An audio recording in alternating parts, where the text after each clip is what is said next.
I am here with Save the Second's co-founder and president, Anthony Garcia. I'm wearing my America pants because this is very American, I feel like, what we're doing here with Save the Second.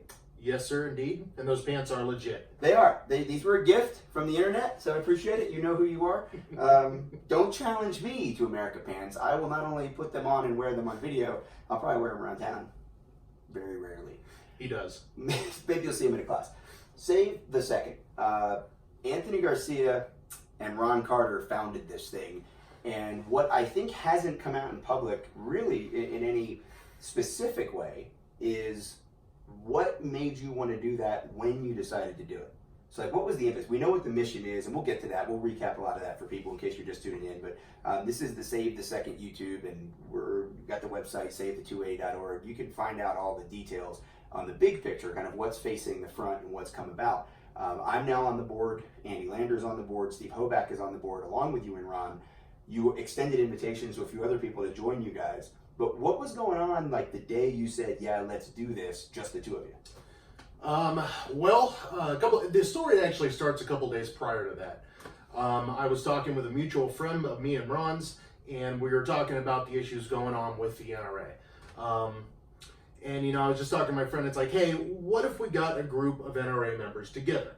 What if we got, several thousand people together and said, we can affect the director elections, we can affect the bylaws, and maybe we can actually make a change. And he says to me, hey, I know another guy that kind of wants to do the same thing. Let me hook you guys up. And that other guy was Ron. It turned out, it's actually kind of a funny story. Me and Ron had met a week prior, actually going to a rally here in Colorado at the Capitol. A pro-gun rights rally it was Rally for Our Rights. Leslie Hollywood, great woman, does good work. Yeah. Look at that. All right, don't worry about that. I think it was the crow. Gun crow. Gun crow. Yeah. Picture of Gun Crow. Check out the discussion forum. All right. So Leslie Hollywood's throwing a pro-gun 2A rally. You meet Ron, but you don't know it. I don't know Ron. Our kids are playing next to a cannon. It's awesome. Perfect. Perfect. And so a week later, our mutual friend introduces us. And we get together, we figure out we had actually already met, right? And then we go to a burger joint, and we both order some cheeseburgers. There may or may not have been a beer involved. And we sit for about 3 hours. And I pull out a notebook, he's got a notebook, and we're just going to town. I had come with like probably 10 pages of notes, just ideas on how to set up a structure for an organization. And see, at that point, he had started the NRA Members for Accountability Facebook group. Right, and a lot of us knew each other from there. Right. You guys are now starting a side project, essentially, to more formalize it, right? Right. That's where it was going to go, was from just a discussion group to an actual organization. And then, we drew all the board members from that group. So anyway, we get together, we talk about it, we figure out a nice structure, we figure out a little game plan going forward. We had probably the next 2 weeks kind of mapped out what we were going to do, and we went from there. And this was May? Late May or early June? Or early May. May 10, maybe? May okay, 5? So this was just a few weeks after the NRA annual meeting. Yes. Now, you weren't there. I was not. But Ron was. So help me understand your vision, or what that was to you from the outside. Not maybe as best you can, take us back to early May or late April when it happened, and what was your feeling as a Second Amendment activist, as a Second Amendment proponent, as a gun owner, as an NRA member? What was your feeling about what went down at the members' meeting? And because obviously Ron participated in that. Yeah, train wreck. I watched all the videos that I could find on YouTube, and just utter absolute train wreck.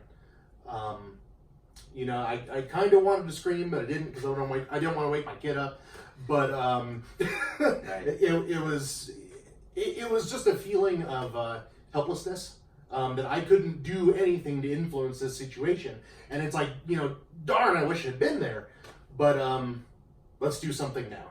Right, and obviously for us standing there on those platforms, it was sort of a helpless feeling in a way. Like, we knew we were doing something, but there really wasn't much we could get done either. And you need to go look at those videos if you haven't seen them. In fact, maybe we'll get a little compilation together, just show kind of the highlights, and we'll put them up on the Save the Second YouTube in all my free time. But in the meantime, you're sitting there, you guys are talking, and did you talk to Ron about his experience at the annual meeting? at that time? At that time, Andy, we mentioned it. I don't remember though. Well, I know he's told me that was a big driving force, kind of the contempt he felt and the disrespect that he felt as a member. Yes. I know for him was a driving factor. So you guys decide to form this thing, just the two of you, right? So it's officially at that point it's a two-person board. Yeah. You set up both a state corporation, but then went after the nonprofit status, right? Yeah, we are registered with the IRS as a 501c4. Okay, so all set there as far as that goes. And a lot of people have asked questions about that. That was something that you guys had at least in motion. That takes some time to get back, but you had it at least in motion before you mentioned this to anybody, I think. Yeah, it was kind of a simultaneous thing. Okay, so you start recruiting board members. We now have a 5-person board member, and how close we're? So now we're the end of July. We're 3 months into this, 2.5 months into this. Mm-hmm. How do you feel now? Like if you and Ron were to compare notes from those notebooks, Mm-hmm. how are you now in terms of where you wanted to be, where you thought you'd be, what you wanted to accomplish? Where is this? Are you 10% accurate, or were you 90% nailing it? So, a little yes, a little no. So our organizational notes of what we were going to set up as an organization, maybe we were about half accurate. But I mean that's normal. No plan survives contact, right? That's why you have contingencies. But as far as where we're headed and what we're doing, we are headed in the direction I wanted to be at, and I'm just still kind of, I guess surprised is the right word, a little in awe of how much people have come together and supported this. The amount of mail we've gotten, and I'll show you guys a stack of petitions in a minute. The amount of petitions we've gotten back, signatures, love mail. I haven't got any hate mail. Nice. But yeah. I mean, hey, if you're out there, you want to send some, go ahead. It's fine. Contact at sab2a.org. It's cool. But just the amount of feedback we've gotten is tremendous, and it blows me away. Is this where I wanted to be? Yeah, absolutely. Am I a little surprised we're here? I mean, kinda. Yeah, sure. The success has been overwhelming. Well, there's a lot of competing noise on the internet, right? And there's a lot of people complaining. What I think, people ask me what's different about Save the Second. Well, I say, why are you doing this, Rob? You've got other ways to do this. You can do this on your own. You could be doing it with another organization. There are other organizations that could be supported that are Second Amendment advocacy groups that sort of compete with the NRA. Why Save the Second? My answer is Save the Second isn't another Second Amendment advocacy group. It's an advocacy group right now for a stronger NRA. And really the way you summed it up really well in your introductory video here for the YouTube channel, I think, is the mission here is a stronger Second Amendment movement. And right now that definitely means we need a stronger, better NRA, and that's the focus of Save the Second. So I think that's an important distinction. This isn't meant to replace the NRA. It's meant to reform and fix the NRA. And you alluded to this. One of the first things that we went public with in terms of the tactics of the strategy to fulfill the mission was the petition drive. And the petition is specifically, I want you to describe what this petition movement is about. Okay, this particular petition is designed to, what it's going to do is put a bylaw amendment in front of the board of directors. That bylaw is specifically the attendance. We want them to attend at least 2 of the 3 meetings per year. Right now, as many of you know, as we know, there's a lot of members that aren't. There's a lot that don't attend any meetings. I'm sure you probably know who they are. So what that'll do is it'll get directors there, it'll get them doing their job. And at the very least, now here's what I like about this. At the very least, this is going to go in front of the board of directors and get voted on. There's going to be a record of who votes what. So we're going to know, yes or no, who supports accountability and attendance and who supports absenteeism. Yeah, and that's important. I think for me, the attendance makes participation a requirement, right? So you can't not participate. You at least have to show up. Now, what you vote on, how you vote, we obviously can't control that, but at least if you're there, you have to participate, and therefore you are more accountable to us, the members. So as a director right now, you can just show up and say, well, I'm only worried about, the shooting sports, or I'm not even going to go. I'm just out here as an ambassador, right? You think like a Tom Selleck or a Carl Malone. I'm just an ambassador for the NRA. I'm not really involved in the business of it. Well, then get off the board of directors. Be something else. Be Colleen Noir, right? Be a spokesperson. Don't be on the board of directors if you're not willing to do the work, and this will increase participation in the work and accountability to the members. So I'm really excited about it. So let's go ahead and do the reveal. this stack that we've got, and this isn't all of them by any stretch, but this is just what's come in, I think, in the last 6 or 7 days, maybe 8 days. That's a pretty nice stack of stuff there, right? Like, I mean, I've got the envelopes over here on my side, right? So this is, and what I love about this, and I did a little short video that was just kind of like stylized video showing all the return addresses, not even all of them, probably about this many return addresses. And it literally is from Maine to the tip of Florida, to the Pacific Northwest, to San Diego, California, all kinds of places in between, and there's even a Honolulu, Hawaii in here, which is pretty cool. So, and there's Alaska. I forgot. So, and there is Alaska in there. So we've got from Alaska down to Miami, and from San Diego up to Maine, and then we shoot out to Honolulu, Hawaii. So it's the amount of support that we've gotten. And I've started a lot of different projects on the internet over the last 10, 15 years, and been in the industry for a long time. I can't think of something that has had more immediate, universal kind of click support that wasn't negative. Right, I think that's important, right? So there was some boycott this or angst against that, and it's always really easy to get the Second Amendment community riled up about Nancy Pelosi doesn't understand guns or whatever.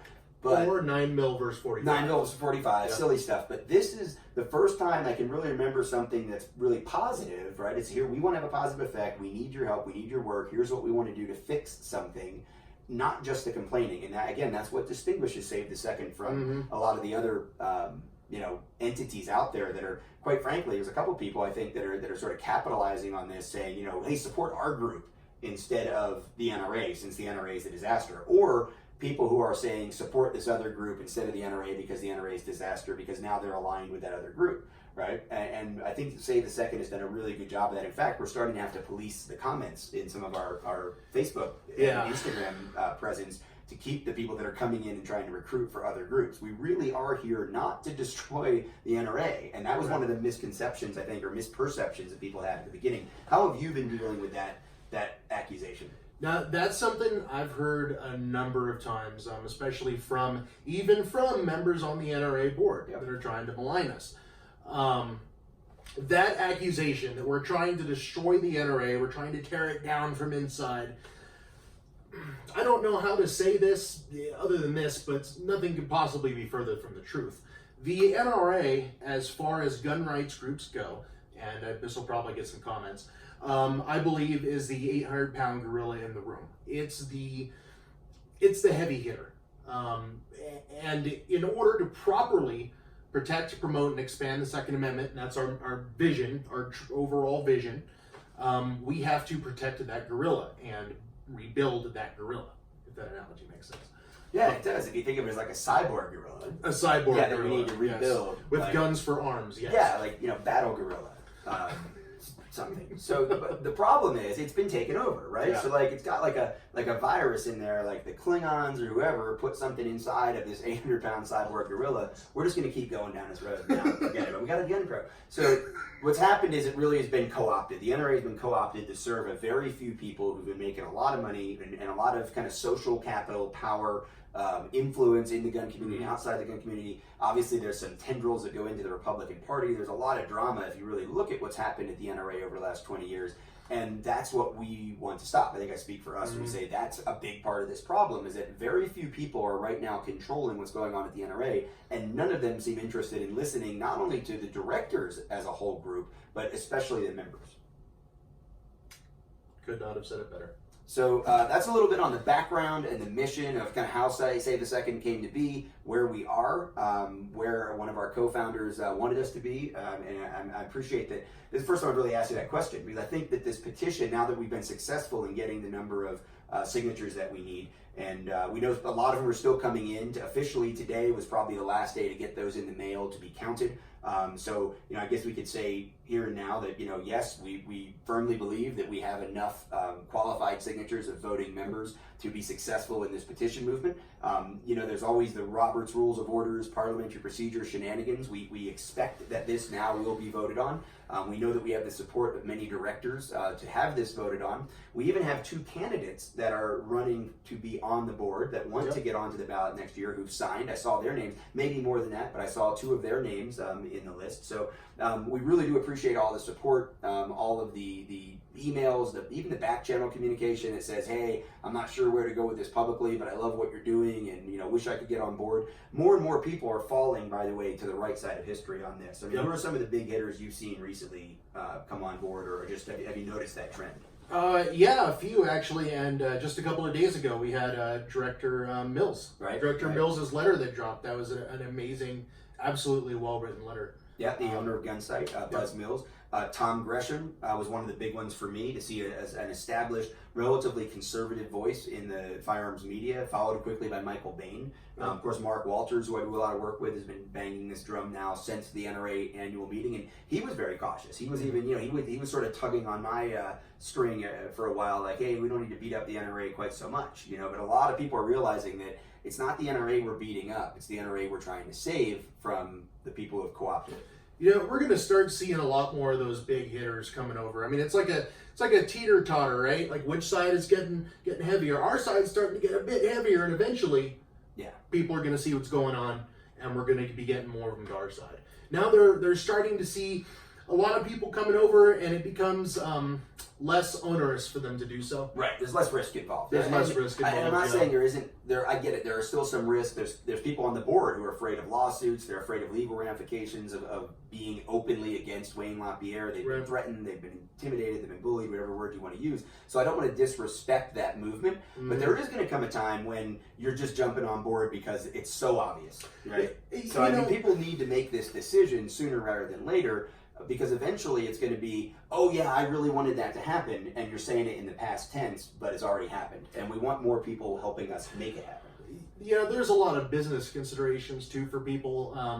They don't want to cut those ties with NRA leadership because they think in the future it's going to help their business. Sure. Which, I mean, I can understand somebody looking at that from their livelihood, not wanting to play that side of the fence. I get it. But there's going to be a time when you have to make a choice, and B, that time is coming, and C, it's getting easier. It's getting easier, and maybe the asterisk on C is it's getting more important because at some point when that flip-flop happens, it's going to be detrimental to have been associated with Carolyn Meadows, and Charles Cotton, and Wayne LaPierre, and Willis Lee, and all of the other people who right now are putting hashtag fake news on some very real and damaging facts. So. SaveThe2A.org. Check it out. Obviously, Facebook. We have a discussion group. We have the Instagram as well. Any final words there, President? The discussion group has Gun Crow. You need to find out what that is. Check that out. Yeah. Thank you for watching the video. I appreciate it.